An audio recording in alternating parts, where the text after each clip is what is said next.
Pegatrix! Oh, hej! Ovdje je Lija i želim vam predstaviti mog Bakugana broj 1. I reći ću vam, ona je stvarno posebna.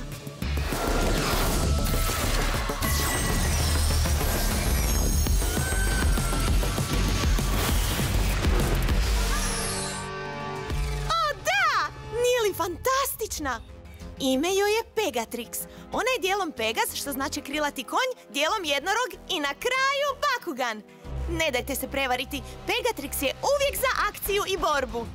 Bakugani su grupirani u frakcije. Pegatrixina frakcija je Chaos. Chaos ima veze sa svjetlosti. Još jedan član Chaos frakcije je Gortion, moj drugi Bakugan. Nije li sjajan? Pegatrix ima poprilično neobične moći kad se bori. Kao Wing Cutter.